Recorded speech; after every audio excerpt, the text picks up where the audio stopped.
Next same దాంట్లోనే same fabric print అనేది మనకి చేంజ్ కలర్ కాంబినేషన్. మనకి ఇక్కడ వైట్ కలర్ కాంబినేషన్ తీసుకున్నాము. పళ్ళు అనేది జస్ట్ ఆరెంజ్ కలర్ తో ప్లెయిన్ ఇచ్చారు. ఇక్కడ వచ్చేసి మనకి వైట్ మీద అంతా కూడా మనకి ప్రింట్ అనేది ఏంటంటే black and orange colour flowers తీసుకున్నారు. లీఫ్ పార్ట్ అక్కడక్కడ చిన్న చిన్న ఫ్లవర్స్ అనేవి రోజ్ బర్డ్స్ అనేవి కూడా బ్లాక్ కలర్ తో డిజైన్ చేశారు. పైపింగ్ బార్డర్ వచ్చేసి మనకి గోల్డ్ ఆరెంజ్ ఇచ్చారనమాట. టూ సైడ్స్ కూడా మనకి సేమ్ ఉంటుంది. ఇవేంటంటే జర్నీస్ గానీ మనం బయట కంఫర్ట్ గా ఉంటుంది అనమాట. బ్లౌజ్ కూడా మనకి ఈ మన శారీ ఫ్లవర్ ఏదైతే ఆరెంజ్ కలర్ ఉంటుందో సేమ్ అదే కలర్ బెనారస్ జార్జెట్ ఫ్యాబ్రిక్ ని బ్లౌజ్ ఇచ్చారు మనకి. దీంట్లో ఇంకొక డిజైన్ కూడా మనం చూద్దాం. ఓకే, నెక్స్ట్ దాంట్లోనే మనకి బ్లాక్ అండ్ బ్లూ అండి, చాలా రేర్ కలర్ కాంబినేషన్. దట్టు మనకి మంచి బ్రైట్ లుక్ కూడా ఉంటుంది. మనకి పళ్ళు అనేది ఏంటంటే బ్లాక్ మీద బ్లూ కలర్ తో లైన్స్ వైజ్ ఒక బోర్డర్ లాగా బ్లూ ఇచ్చారు.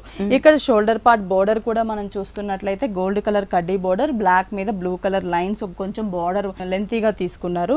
కింద వచ్చేసి మనకి డిజైన్ చూసినట్లయితే బ్లాక్ మీద టోటల్ గా కింద మనకి గోల్డ్ కలర్ తో ఇచ్చేసి ఈ లోటస్ ఫ్లవర్స్ అనేవి అప్ అండ్ డౌన్ గా మనకి శారీ అంతా కూడా కంటిన్యూ అయ్యేటట్టు బ్లూ కలర్ తో డిజైన్ చేశారన్నమాట. శారీ అంతా కూడా మనకి ఆ ప్రింట్ అనేది కంటిన్యూ అవుతుంది. టోటల్ మనం చూసినట్లయితే ఇలా ఉంటుంది.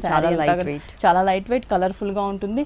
ఇంకా దీంట్లో మనకి డిజైన్స్ అనేవి చాలా డిజైన్స్ ఉంటాయి. మనం ఓన్లీ 3 కలర్స్ 3 డిజైన్స్ చూసాము.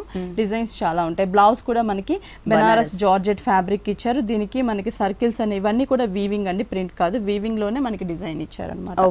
ఈ సారీ కాస్ట్ ఎంత? ఇవి వచ్చేసి మనకి ప్యూర్ షిఫాన్ ఫ్యాబ్రిక్ ప్రింటెడ్ మనకి 1880 రూపీస్ పడుతుంది. 1880 రూపీస్ కి ఈ డిజైనర్ సారీస్ అవైలబుల్ ఉంది. Pure chiffon material.